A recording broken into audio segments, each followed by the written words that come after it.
and gents, welcome to my first Whisper video. I discovered ASMR about a year ago, and I became kind of addicted to it. Well, in a good way, I guess, because it helps me relax and sleep faster. And for me, the subject of the video doesn't really matter. As long as the audio carries me to sleep, it's good for me. That's why I'm going to choose my subjects randomly from things that happen in my life or stuff I do when I'm bored. I'm gonna start off with a video game I recently installed on my PC.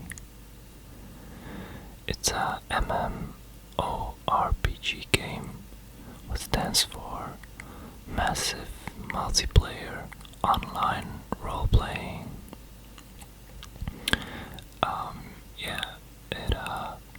It basically means you create an avatar that really looks nothing like you, and you go out and slay some wild animals and steal their wallets. With that money you can buy stuff for yourself. So, yeah.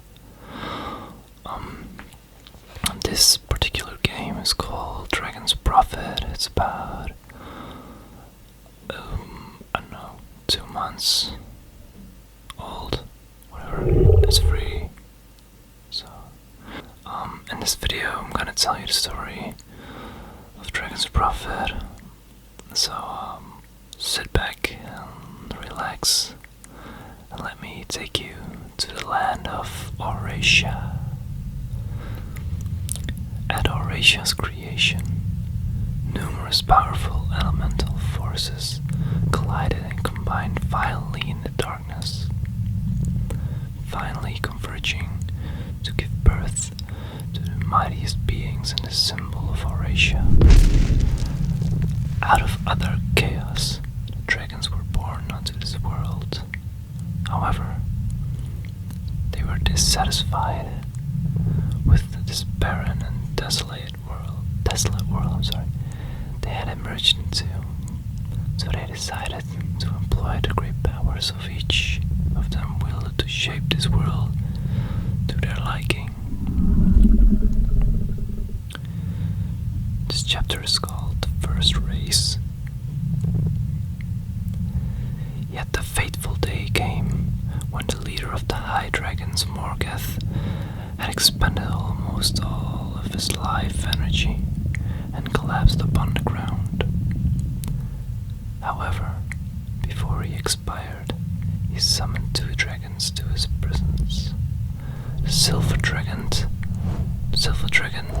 Lysaea, and the black dragon Kronos, his closest and most trusted friends.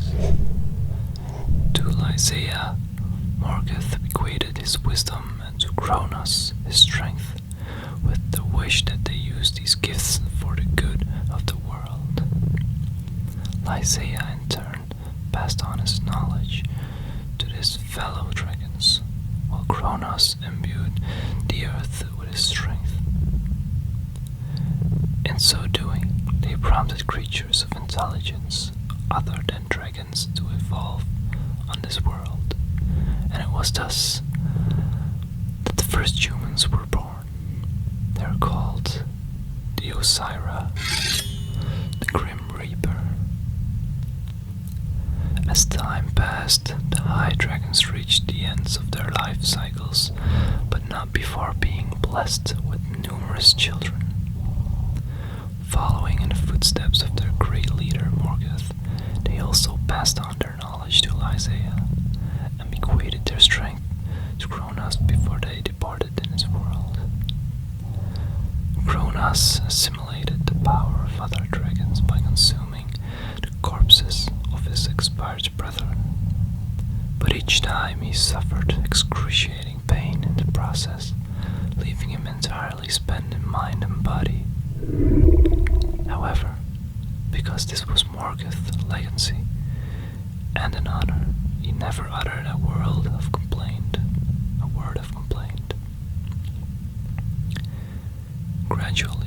As time passed, and he was entrusted with the cumulative wisdom of his brothers, Lysaea's status rose among the ranks of his fellow dragons, and he became to be known among them as the Eye of Wisdom.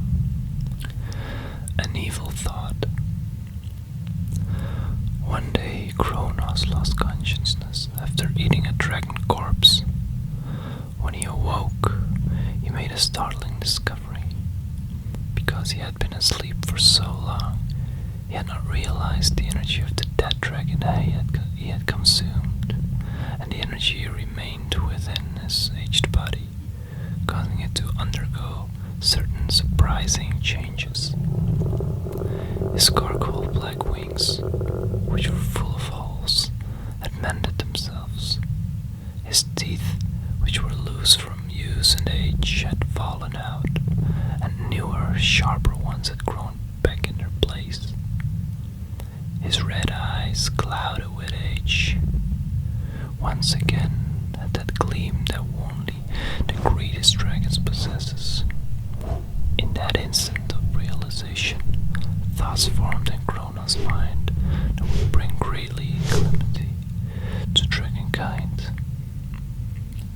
As time went on, Kronos let himself slip into unconsciousness even more frequently when performing the rites of death, a fact which started to worry his old friend Lysaea.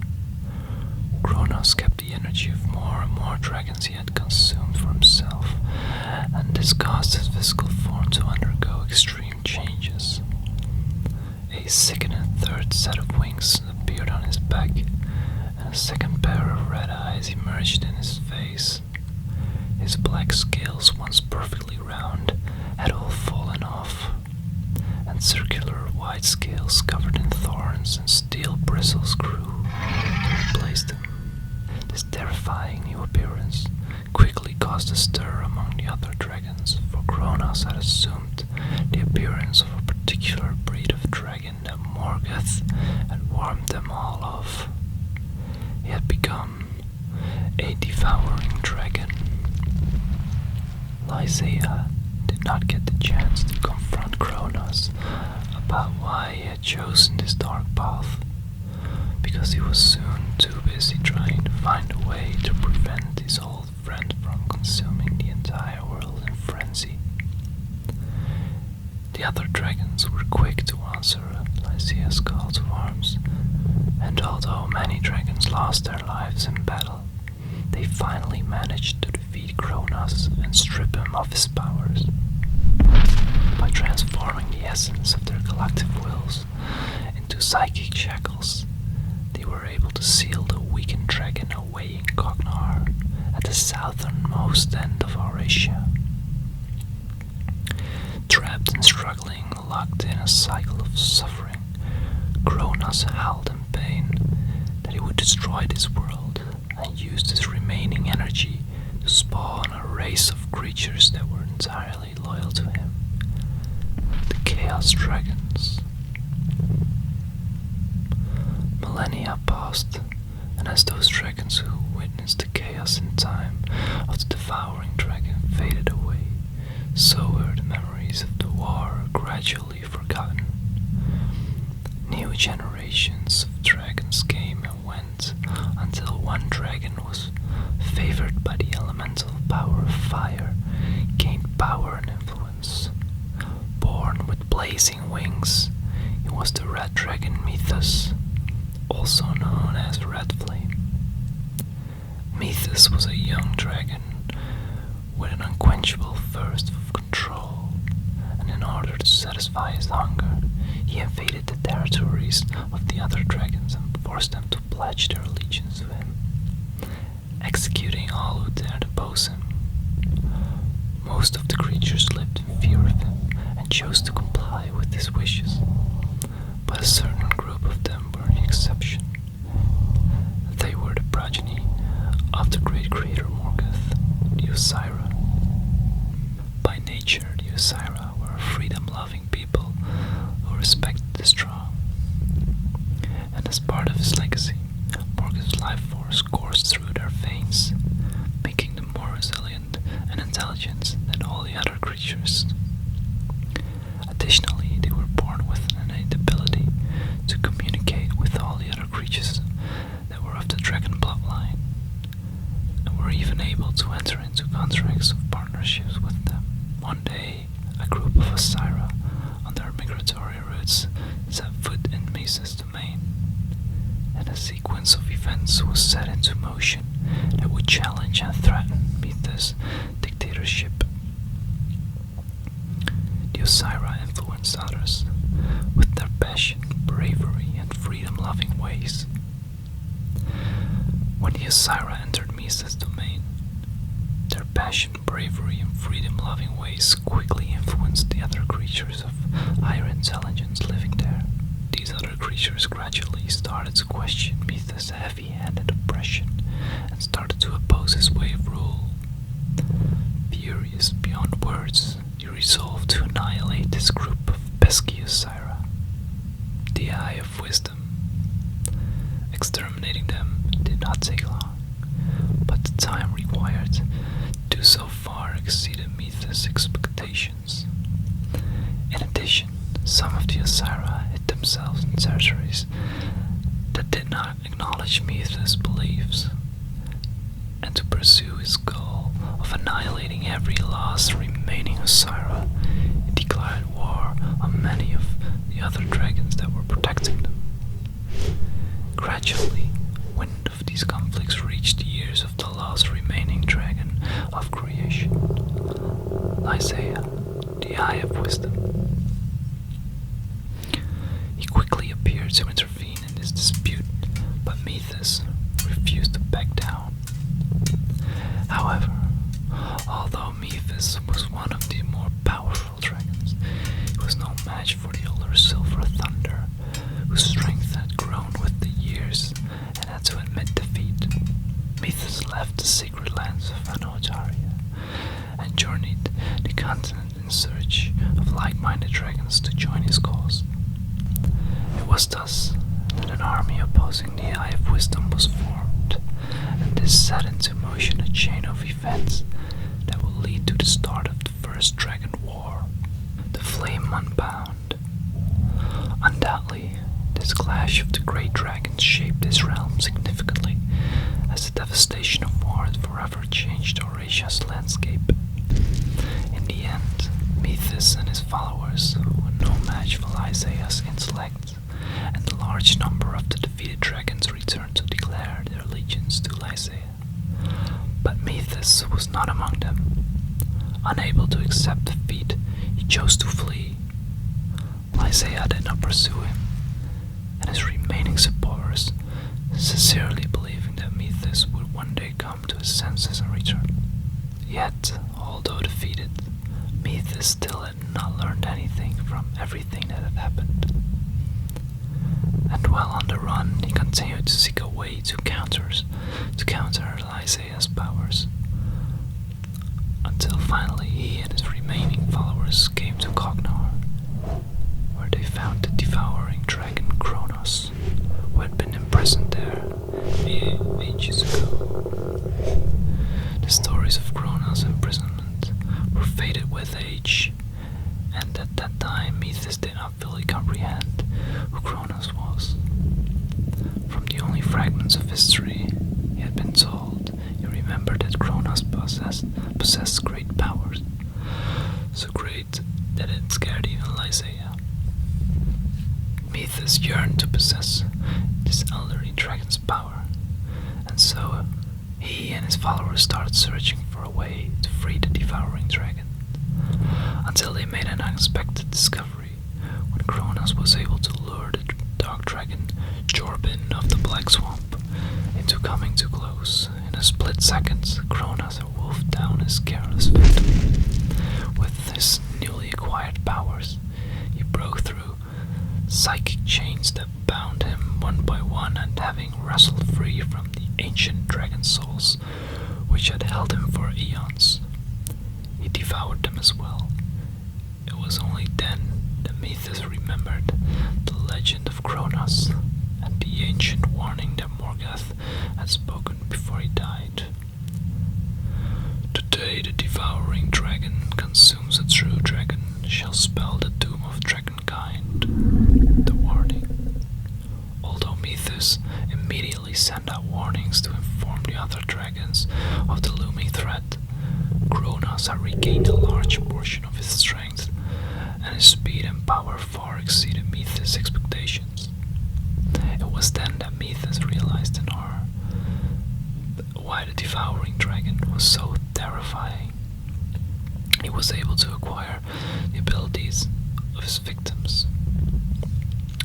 Without fear or hesitation, Methus, who had already experienced hundreds of battles, soared up towards Kronos and breathed scorching flames at him. But the flames had no effect whatsoever. Kronos seized the chance to rip Methus' wings with his teeth in an attempt to force him to land. However, the blazing flames that issued forth from Methus' wings seared his face, and he could only tear off a portion of his wings before Methus was able to flee the Valley of Death. Just as Lysaea had predicted, Methus, injured and fearing for his life, returned to Anatolia, the secret lands of dragonkind, to warn the other dragons of the return of the devouring dragon. This enabled the guardian dragons to successfully mount a defense against Kronos, who had pursued Methus all the way back to the secret lands. However, Kronos was able to escape capture and free Anatolia. The Second Dragon War was soon to begin. The Shags. Upon returning to the Valley of Death, Kronos realized that he was too heavily injured to hunt, but he desperately needed sustenance. He sent forth the Chaos Dragons to scour the land for the remains of sub-dragons and true dragons, instructing them to bring back anything that found for his consumption. Kronos decided to employ a different, more subtle strategy, so he synthesized a deadly virus from his own bodily fluids, the Dragon Plague. The contagion swept the land, and very soon there were almost no survivors left, other than a handful in Anatolia. Kronos was now constantly consuming dragon remains, and his appearance grew increasingly terrifying. After a while, Kronos realized that the Chaos Dragons were limited in what they were able to do, and started searching for allies that could help him capture live prey. This was how an alliance with the Shags was forged, an intelligent species who were notorious for their unspeakable ways. One of the more highly developed species in Eurasia, the Shags were cunning, greedy, and morally corrupt by nature. Their greatest desire was to dominate all that existed, and Kronos craved to possess the power of the other dragons. It was a perfect alliance between two parties driven by raw ambition. And so from then on, the Stags worshipped Kronos as a god, and in turn Kronos allowed the Shags to command his Chaos Dragon army, asking only for one thing in return: that they hunt live sub-dragons and dragons for him, to their friend's aid. It was at this point in time that a group of people came before the dragons. They were none other than the Osira, the group of intelligent beings whom Lysaea and the other dragons had protected during the First Dragon War. After the First War had ended, the Osira enjoyed an even closer relationship with the dragons. Thus, they stepped forward when they became aware of this hitherto unknown danger their greatest friends and allies were facing. At Lysaea's request, Colan, the leader of the Osira, summoned his brethren from the four corners of the known world. Colan was the only leader whom all of the Osira recognized and respected, also known as the Great Huntsman among his people, and the only one who could would command him in an organized mission. The Osira were not great in number, but their extreme resilience meant that they were unparalleled in battle. With the dragons' strategic allies, they quickly put an end to the attacks by the Shags and their Chaos Dragon army. The Undead army. It's zombie time.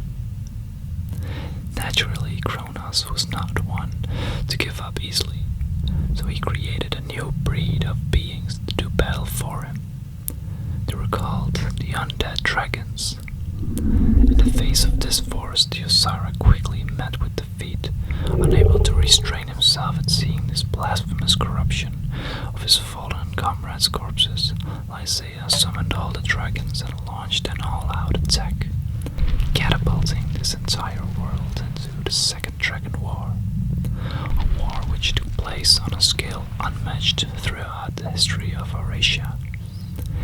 In the end, Lysaea prevailed, but it was a victory that came at a great cost. He intended to employ a drastic tactic to defeat Kronos. He would have to sacrifice himself to do it. He first transferred his powers to Colin, then tricked Kronos into swallowing him. Once he was inside Kronos, Lysaea took the opportunity to restrain Kronos with the force of his own powerful will, providing Colin with an opening to deal Kronos the fatal blow. Unable to see beyond his thirst for revenge, Kronos fell for this carefully thought out plan, and both his ambition and physical body were torn asunder yet again. However, both sides suffered great losses. Lysaea and Colin paid for his victory with their lives. After the war, almost all the remaining dragons returned to Anataria to take up residence there, but the Osira, who now had no one to unify them, returned to their nomadic ways, scattering all across the continent. The evil slumbers. Kronos' star, however, had now fallen from the heavens. With their thirst for power unquenched, the Shags believed that the devouring dragon still existed somehow, and continued searching for traces of Kronos, hoping one day to reassemble the devouring dragon forces, and thus enabling them someday to rule this world once more. Centuries have passed since the last Great War, and the flora and fauna of Eurasia have recovered from the great battles that took place. Cycles of life have renewed themselves, and all appears peaceful and serene. But far in the southernmost reaches of Eurasia, in the impenetrable darkness of the Valley of Death, a pair of piercing red eyes flickers to life in the blackness, eyes filled with hate and revenge. Alright guys, that was it. That was the story of Dragon's Prophet. Now it's time to create your avatar, pick up your sword or staff, and slay some dragons and other fantasy creatures. Right. Thank you so much for listening. And see you next time. Bye.